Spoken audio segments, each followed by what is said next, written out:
장준민 목사님의 위대한 투자 5번째 시간, 천국을 위한 위대한 투자입니다.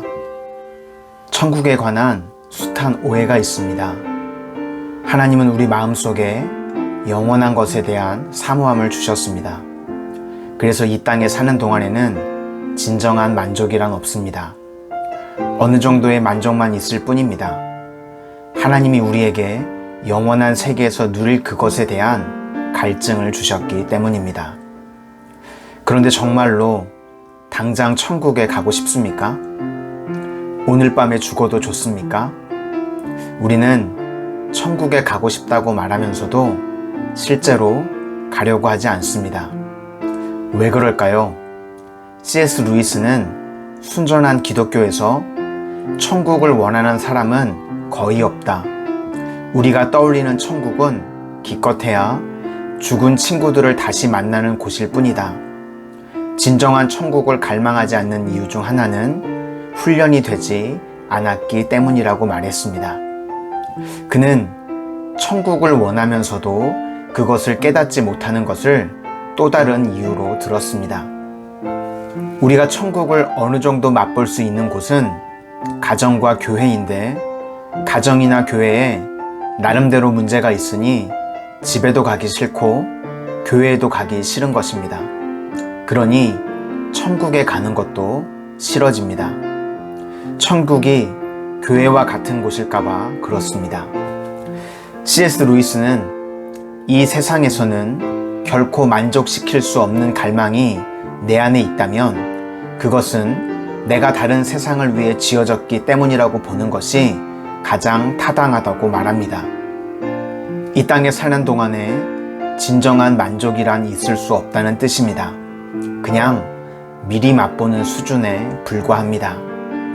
예수님을 믿으면 우리는 천국을 맛보고 경험할 수 있습니다. 그러면서도 영원한 갈망은 채워지지 않습니다. 우리는 천국에서 맛볼 수 있는 것과 이 땅에서 맛볼 수 있는 것의 차이를 알아야 합니다. 그 차이를 알 때 비로소 진정한 의미의 천국을 갈망할 수 있습니다. 하나님 나라에 관한 이해가 깊어지면 천국에 관한 이야기가 조금 달라질 수 있습니다. 천국을 소유하려면 예수님을 영접해야 합니다. 우리는 어머니의 자궁에서 10개월만 머뭅니다. 탯줄이 끊겨야지 제대로 성장할 수 있습니다. 이 땅에서 70년, 100년 살다가 세상이라는 자궁에서 떨어져 나갈 때가 되면 영원의 세계로 들어가게 됩니다. 문제는 천국에 갈 것이냐 아니면 지옥에 갈 것이냐입니다. 영원한 생명을 얻는다는 것은 영원히 산다는 차원이 아닙니다. 예수님을 믿지 않는 사람도 영원히 삽니다. 어디서 사느냐가 다른 것뿐입니다. 지옥에서도 영원히 삽니다. 생명의 질, 곧 삶의 질이 다른 것입니다. 에디슨 다음 가는 발명가로 꼽히는 찰스 캐털링은 유한한 이 생이 끝나면 영원한 미래의 생이 열리기 때문에 우리는 그 미래에 큰 관심을 가져야 한다고 말했습니다.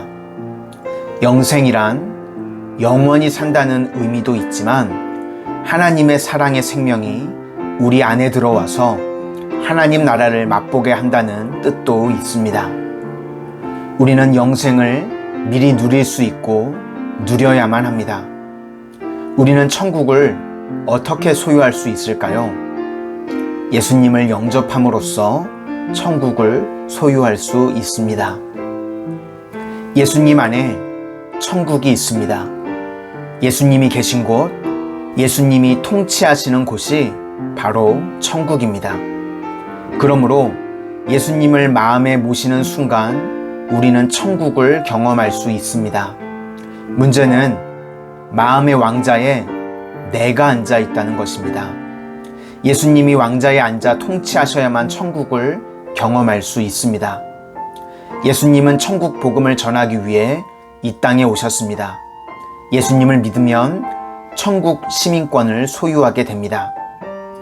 그러나 우리의 시민권은 하늘에 있는지라 거기로부터 구원하는 자 곧 주 예수 그리스도를 기다리노니. 예수님은 천국과 함께 지옥에 관해서도 말씀하십니다. 천국도 알고 지옥도 아시는 예수님은 만일 내 손이 너를 범죄하게 하거든 찍어버리라. 장애인으로 영생에 들어가는 것이 두 손을 가지고 지옥 곧 꺼지지 않는 불에 들어가는 것보다 나으니라고 말씀하셨습니다. 육신을 희생해서라도 죄와 싸워서 영생에 들어가는 편이 낫다고 말씀하신 것입니다. 이 땅에서 육신의 생명은 길어야 100년 남짓인데 영혼은 영원히 살기 때문입니다.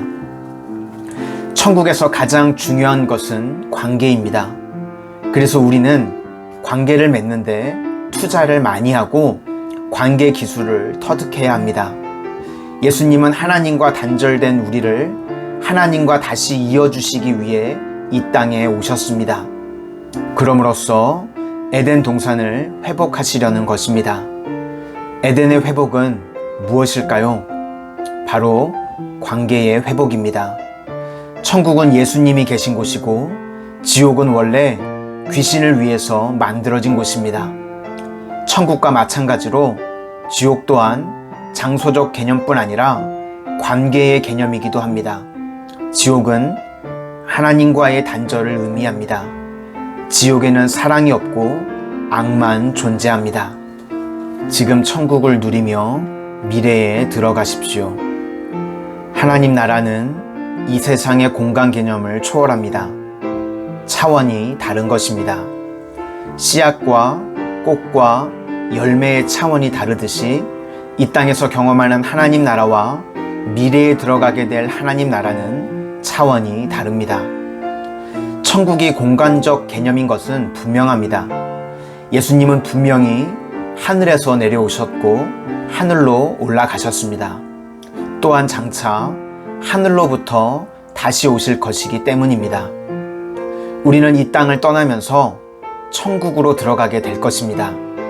그런 소망이 없다면 예수님을 믿는 사람은 비참할 것입니다. 그러므로 보물을 땅에 쌓아두는 것은 어리석은 일입니다. 너희를 위하여 보물을 땅에 쌓아두지 말라. 거기는 좀과 동록이 해하며 도둑이 구멍을 뚫고 도둑질하느니라. 돈이 천국인 줄 알고 돈을 하나님으로 섬기는 사람들을 향하여 주님이 말씀하십니다. 돈은 천국이 아닙니다. 보물을 땅에 쌓아두지 말고 하늘에 쌓아두라고 말씀하십니다. 하나님은 우리가 이 땅에서 누리기를 원하십니다. 누릴 수 있을 때 누리는 게 지혜입니다. 결코 죄가 아닙니다. 하나님이 물질을 주신 것은 쌓아두기 위함이 아니라 유통하기 위함입니다. 자기를 위하여 재물을 쌓아두고 하나님께 대하여 부요하지 못한 자가 이와 같으니라. 자기를 위해 재물을 쌓아두는 것까지는 괜찮습니다. 요셉도 재물을 쌓아서 나눠줬으니까 말입니다. 문제는 하나님께 대하여 부요하지 못한 것입니다. 성경을 잘 읽어봐야 합니다. 예수님은 우리의 진정한 부요는 하나님에 대한 사랑에 있다고 말씀하셨습니다. 물질에 있는 것이 아니라는 말입니다. 물질은 세상에 흘려보내라고 주신 것입니다. 그러니까 저축해도 괜찮습니다. 한동안은 쌓아두어도 괜찮은데 결국은 흘려보내야 합니다. 그래야만 하나님께 대하여 부요한 자가 될 수 있기 때문입니다. 그러므로 보물을 하늘에 쌓아두는 것이야말로 위대한 투자입니다. 오직 너희를 위하여 보물을 하늘에 쌓아두라. 거기는 좀이나 동록이 해하지 못하며 도둑이 구멍을 뚫지도 못하고 도둑질도 못하느니라. 하늘에 쌓아두는 것이 가장 안전합니다. 죽을 때 우리는 자기가 가진 돈이나 보석이나 땅을 하늘로 가져갈 수 없습니다. 그런데 미리 보낼 수 있습니다. 우리가 살면서 나눈 것, 하나님께 드린 것, 가난한 이들에게 베푼 것들이 하늘에 차곡차곡 쌓입니다. 보물을 하늘에 쌓으십시오. 예수님은 보물을 하늘에 쌓아두라고 말씀하셨는데 어떻게 해야 하늘의 보물을 쌓을 수 있을까요? 첫째, 전도와 선교에 헌신하는 것이 천국의 보물을 쌓는 일입니다. 전도하여 영혼을 구원하는 것은 영원에 대한 투자입니다. 선교도 마찬가지입니다. 사도 바울이 빌립보 교회가 보내준 선교비를 받고 그것이 하나님이 받으실 만한 향기로운 제물이요 하나님을 기쁘시게 했다고 말합니다. 둘째, 구제함으로써 천국의 보물을 쌓아둘 수 있습니다. 가난한 자를 불쌍히 여기는 것은 여호와께 꾸어드리는 것이니 그의 선행을 그에게 갚아주시리라. 구제는 하나님께 꾸어드리는 것입니다. 그렇게 함으로써 천국의 보물을 쌓는 것입니다. 11조도 이와 비슷합니다. 11조는 하늘 곳간에 쌓아두지만 이 땅에서 필요할 때마다 하나님의 도우심을 받을 수 있다는 점에서 다릅니다. 셋째, 지극히 작은 자 한 사람을 돌봄으로써 천국의 보물을 쌓을 수 있습니다. 임금이 대답하여 이르시되 내가 진실로 너희에게 이르노니 너희가 여기 내 형제 중에 지극히 작은 자 하나에게 한 것이 곧 내게 한 것이니라 하시고, 결론적으로 천국을 바라보며 살 때 우리는 충만한 현재를 살 수 있습니다. 천국을 믿는 사람은 죽음을 초월하고 고난을 극복합니다. 천국의 영광을 아는 사람은 지금의 고난을 견디며 자신에게 주어진 하루하루의 삶을 기쁘게 살아갑니다.